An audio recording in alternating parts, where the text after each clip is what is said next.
Operation ಸಿಂಧೂರ ಯಶಸ್ಸಿನ ಹಿನ್ನೆಲೆಯಲ್ಲಿ ಬೆಂಗಳೂರಿನಲ್ಲಿಂದು ತಿರಂಗಾ ಯಾತ್ರೆ ಹಮ್ಮಿಕೊಳ್ಳಲಾಗಿತ್ತು. ಭಾರತೀಯ ಸೇನೆಯೊಂದಿಗೆ ರಾಷ್ಟ್ರ ರಕ್ಷಣೆಗಾಗಿ ನಾಗರಿಕರು ಎಂಬ ಧ್ಯೇಯದೊಂದಿಗೆ ಹಮ್ಮಿಕೊಳ್ಳಲಾಗಿದ್ದ ಯಾತ್ರೆಗೆ ಬಿಜೆಪಿ ರಾಜ್ಯ ಉಸ್ತುವಾರಿ ಡಾ ರಾಧಾಮೋಹನ್ ದಾಸ್ ಅಗರ್ವಾಲ್ ಚಾಲನೆ ನೀಡಿದರು.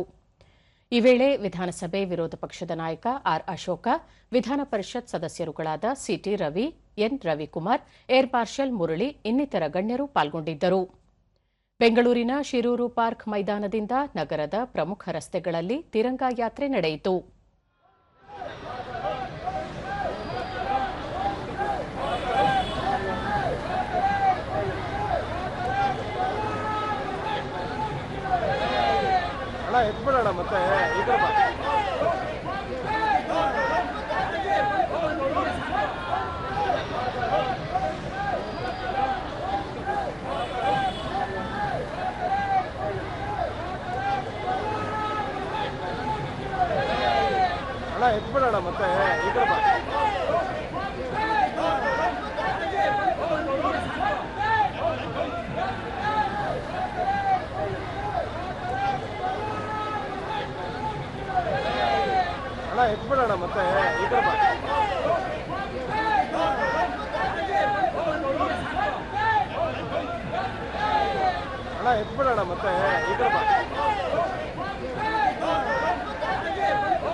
ನಿವೃತ್ತ ಸೈನಿಕ ನಾಗ್ ಶುಭದಾರ್, ದೇಶ ವಿರೋಧಿಗಳಿಗೆ ತಕ್ಕ ಪಾಠ ಕಲಿಸಲು ನಮ್ಮ ಸೈನಿಕರು ಸದಾ ಸಿದ್ದವಿರುತ್ತಾರೆ.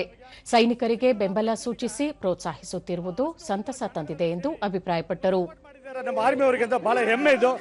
ಈಗ ನಾವು ಈ ಪ್ರೋಗ್ರಾಮ್ ಅಲ್ಲಿ ಹೇಳ್ತೀನಿ, ಇನ್ನು ಮುಂದೆ ಕಾರ್ಯದಲ್ಲಿ ಜರೂರತ ಆಗಿದ್ರೆ ನಾವೆಲ್ಲ ಸೇರಿ ಹೋರಾಟ ಮಾಡ್ತೀನಿ, ತಿರ್ಗಾ ಯುದ್ಧ ಮಾಡಕ್ಕೆ ರೆಡಿ ಅಂತ ನಾವೆಲ್ಲ ಒಗ್ಗಟ್ಟು ಸೇರಿ ಒಂದವರು.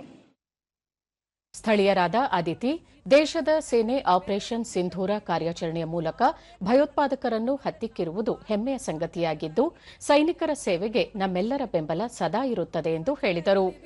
ದೇಶದ ಯೋಧರೊಂದಿಗೆ ನಾವು ನಿರಂತರವಾಗಿ ಅವರಿಗೆ ಪ್ರೋತ್ಸಾಹವನ್ನು ಕೊಟ್ಟು ಅವರೊಂದಿಗೆ ಇದ್ದೀವಿ ಅಂತ ತಿಳಿಸಿಕೊಳ್ಳಲಿಕ್ಕೆ ಇವತ್ತಿನ ಕಾರ್ಯಕ್ರಮ ಇದು. ಭಾರತ್ ಮಾತಾ ಕಿ ಜೈ. ಮತ್ತೋರ್ವ ನಿವಾಸಿ ಸುಧಾ ಸೋಮೇಶ್, ದೇಶದ ಸೈನಿಕರು ಸಿಂಧೂರ ಕಾರ್ಯಾಚರಣೆಯ ಮೂಲಕ ಭಯೋತ್ಪಾದಕರಿಗೆ ಎಚ್ಚರಿಕೆಯ ಸಂದೇಶ ನೀಡಿದ್ದಾರೆ. ಇದು ಭಾರತೀಯರಿಗೆ ಸ್ಫೂರ್ತಿದಾಯಕ ಎಂದರು. ಪಾಠ ಕಲಿಸಿ ನಮ್ಮ ಸೈನಿಕರು ವಿಜಯೋತ್ಸವರಾಗಿ ಬಂದಿರೋದಕ್ಕೋಸ್ಕರ ನಾವು ಇವತ್ತು ಅವ್ರಿಗೊಂದು ಸಂತೋಷ, ಅವ್ರಿಗೊಂದು ನಾವು ಎನ್ಕರೇಜ್ ಮಾಡೋಕ್ಕೋಸ್ಕರ, ಹುರುಪು ಕೊಡೋಕ್ಕೋಸ್ಕರ ನಾವು ಇಲ್ಲಿಗೆ ಬಂದಿದ್ದೀವಿ. ನಮ್ಮ ಸೈನಿಕರೆಲ್ಲರಿಗೂ ಆಯುಷು ಆರೋಗ್ಯ ದೇವರೆಲ್ಲ ಕೊಟ್ಟು ಕಾಪಾಡಿ ಅವ್ರಿಗೆ ಶಕ್ತಿ ಕೊಡಲಿ. ಇನ್ನು ಪಾಕಿಸ್ತಾನಕ್ಕೆ ತಕ್ಕ ಪಾಠ ಕೊಟ್ಟು ನಿರ್ನಾಮ ಮಾಡಲಿ ಅಂತ ಕೇಳ್ಕೊತೀವಿ.